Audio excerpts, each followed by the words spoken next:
काल अर्थात समय बड़ा बलवान है। इसकी भूख शांत नहीं होती। यह सबको निगल जाता है और उन सब बातों की यादें ही शेष रह जाती है। ऐसे महाबली काल देव को मेरा नमस्कार है। मान सम्मान नष्ट होने पर, धन का नाश हो जाने पर, जरूरतमंदों को खाली हाथ लौटाने जैसी स्थिति बन जाने पर, बंधुजनों द्वारा त्याग दिए जाने पर, परिजनों के चले जाने पर, युवावस्था के ढल जाने पर बुद्धिमान पुरुष को चाहिए कि वह पवित्र हिमालय की कंदराओं में जाकर वास करे या गंगा तट के किनारे निवास करे। हे मन, तू दिन प्रतिदिन दूसरे के दिल को अनेक प्रकार से प्रसन्न करने का प्रयास क्यों कर रहा है? अपने भीतर झांकने की कोशिश क्यों नहीं करता? जब तू अंतर्मुखी होकर अपने में स्थित रहेगा तो बिना प्रयत्न ही सभी अभिष्टों को देने वाले परमात्मा का स्वयं तेरे हृदय में प्रकटीकरण होगा। तो क्या उस समय वह तेरी अभिलाषा पूर्ण नहीं कर सकेगा? संसार में सभी पदार्थ भय उत्पन्न करने वाले हैं।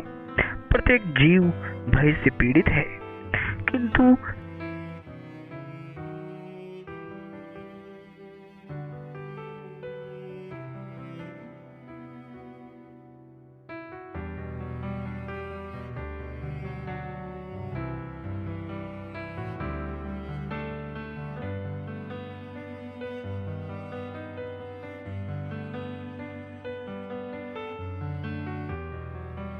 जिसने वैराग्य धारण किया है।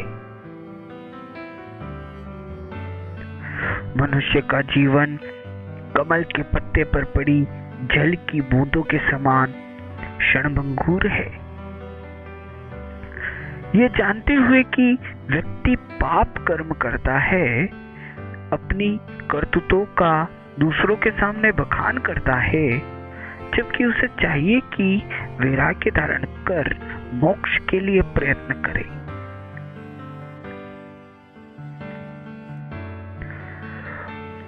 उपरोक्त श्लोकों में साधु राजा को अपने और उसके बीच समानता बता रहे हैं और उसको आगाह करते हैं कि यदि धन के मद में तेरी हम पर श्रद्धा नहीं है तो हम भी तेरे धन वैभव से प्रभावित नहीं है। हमारी श्रद्धा ईश्वर में है। तेरा धन तुझे मुबारक हो। सदा कुछ नहीं रहता, एक ना एक दिन सभी को काल कवलित हो जाना है। अतः व्यक्ति को चाहिए कि ईश्वर धारणा कर मोक्ष प्राप्ति का प्रयत्न करे। काल का कैसा खेल है? वह सृष्टि रूपी चौपड़ पर दिन रात नामक काले सफेद फांसों को फेंकते हुए मनुष्य रूपी गोटियों से खेलता रहता है। मनुष्य का जीवन क्षणभंगुर है, फिर भी वह समझ नहीं पाता कि उसके लिए क्या करना उचित है और क्या अनुचित। पूरा जीवन इसी प्रकार गुजर जाता है।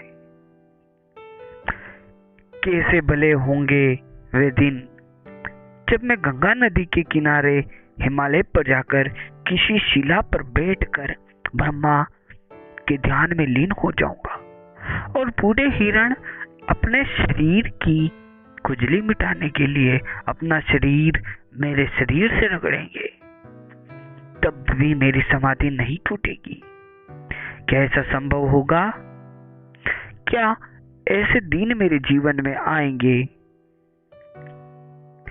आनंद की चरमावस्था होती है वो जिसका वर्णन उपरोक्त श्लोक में महाराज भर्तृहरि ने किया है।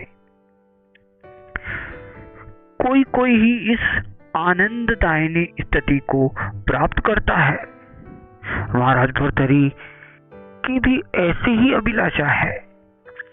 देव सरिता गंगा का किनारा हो, वहां चारों ओर चटक चांदनी छिटकी हो, शांत वातावरण हो और गंगा तट पर शिव स्मरण करते हुए आनंद के मारे आंखों से अश्रुधारा बहने लगे। ऐसी परम अवस्था में वे कब पहुंचेंगे? आशा में ही व्यक्ति जीवन भर फंसा रहता है। इससे कोई विरला योगी ही मुक्त कर सकता है। आशा, तृष्णा, तर्क वितर्क, राग अनुराग, मोह माया, ये सब फंदे हैं। व्यक्ति को चाहिए कि ईश्वर आराधना कर इन बंधनों से मुक्त होने का प्रयास करे। 33 करोड़ देवताओं को छोड़कर जिसने महादेव शिव को ही अपना देवता मान लिया है, एकमात्र गंगा जी जिसके लिए नदी हो, गंगा के तट पर बसता हो और गंगा जल का पान करता हो, जिसे वस्त्रों की आवश्यकता ना हो और जो दिशाओं को ही अपना वस्त्र मानता हो, काल अर्थात समय से ही जिसकी मित्रता हो, बाकी सबको जिसने त्याग दिया हो, जो दूसरों के समक्ष दीनता का प्रदर्शन न करता हो, यहाँ तक कि जिसने वट वृक्ष को ही अपनी जीवन संगनी मान लिया हो, सुख दुख की हरेक बात उससे करता हो, ऐसी बुद्धि वाला मनुष्य ही धन्य है। ऐसी बुद्धि परमपिता परमात्मा की असीम अनुकंपा से ही प्राप्त होती है। व्यक्ति को चाहिए कि अपना सब कुछ दूसरों को देकर संसार के मोह माया रूपी बंधनों से मुक्त होकर शरद ऋतु की चांदनी रात में किसी पवित्र तपोवन में भगवान शिव के चरणों में ध्यान में मग्न हो जाए। इसी में जीवन की सार्थकता है। हे मनुष्यों, क्षणिक सुख देने वाली स्त्री का संग छोड़ दो। दया, मैत्री और बुद्धि रूपी वधु से समागम करो। नरक में जब दंडित होंगे तो स्त्री के पुष्ट, स्तन और कटिबंध तुम्हारी मदद नहीं कर पाएंगे। तुम्हारे अच्छे कर्म ही तुम्हें नरक की आग से बचा सकते हैं। अरे भाई, मैंने तीनों लोग खोज डाले, पर मुझे एक भी आदमी ऐसा नहीं मिला जो विषय वासना रूपी हथनी के पीछे लगे हुए मन रूपी हाथी को बांध कर रख सका हो। विषयों में फंसे मन को वहां से हटाना असंभव है। मन वालों को चाहिए कि वे अपने मन पर नियंत्रण रखें। उनको याद रखना चाहिए कि इच्छाओं का कोई अंत नहीं। तृष्णा कभी नहीं मरती। बुढ़ापा धीरे धीरे बड़ा आ रहा है। मृत्यु किसी भी क्षण दबोच सकती है। इसलिए है मित्र, ईश्वर की शरण में चल। जब तप आदि कर, यही श्रेष्ठ मार्ग है। दूसरों की चापलूसी करना छोड़। ये दूसरों का मुंह ताकते रहते हैं।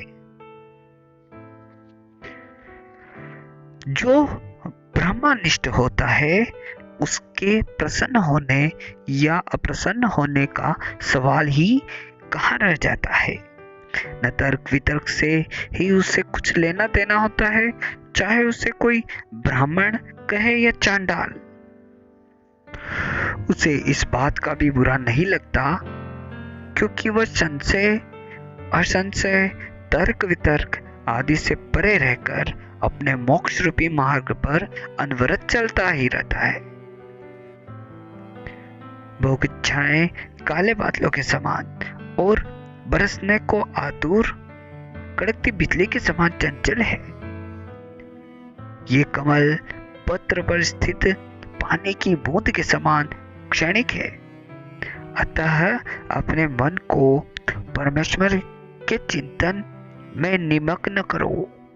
इसी में सच्चा सुख है।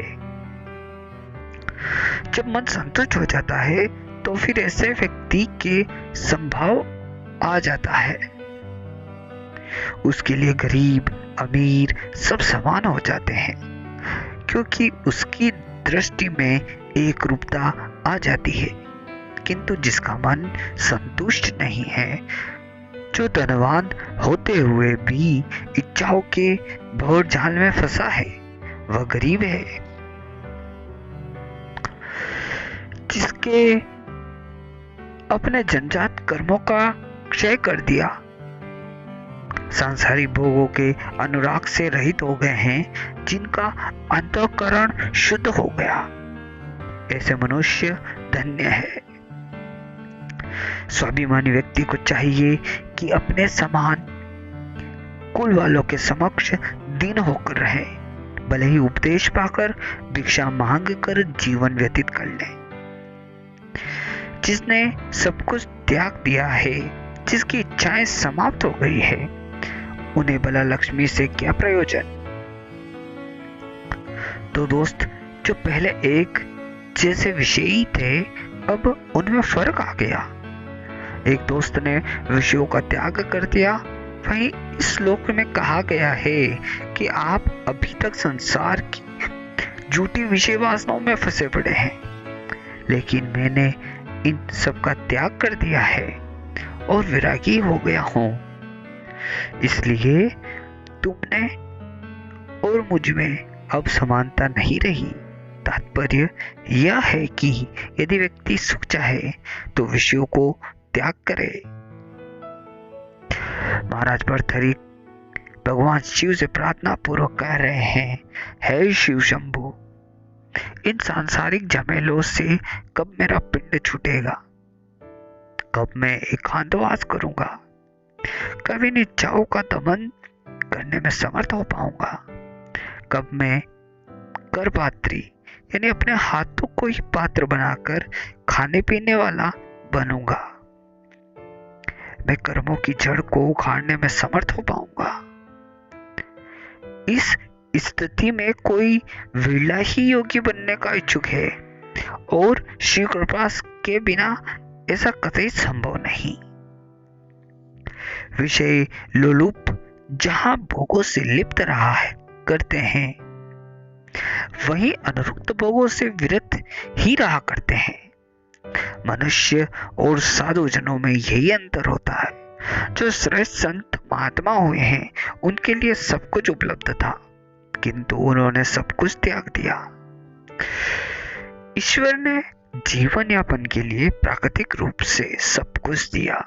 खाने को कंदमूल और फल, पीने को जल और तन ढकने को वृक्षों के पत्ते एवं छाल। फिर न जाने क्यों लोग दुष्ट धनियों का मोह ताकते रहते हैं। सब इच्छाओं का खेल है। व्यक्ति को दूसरों यानी साधारण प्राणियों के समक्ष हाथ नहीं फैलाना चाहिए। यदि मांगना ही है तो ईश्वर से मांगो। जो थोड़े से धन के मद से चूर है, उनके मुख की ओर क्या ताकना। इस संसार में सदा कोई वस्तु नहीं रहती। स्वर्ण का भंडार सुमेरु पर्वत अग्नि में भस्म हो जाता है, समुद्र सूख जाते हैं, विशाल पर्वतों का बोझ उठाने वाली पृथ्वी भी रसातल में चली जाती है। तो मनुष्य अपने सुंदर शरीर का गर्व क्यों करता है? इसने भी एक दिन नष्ट हो जाना है। संसार भर का वैभव मिल जाए, शत्रुओं को यदि परास्त कर दिया तो भी क्या? व्यक्ति कुछ भी कर ले, यदि उसने जीवन मरण से मुक्ति पाने का प्रयास न किया तो वह व्यर्थ है। संसार में आकर व्यक्ति कुछ करे या ना करे, उसे मोक्ष प्राप्ति का प्रयास अवश्य करना चाहिए।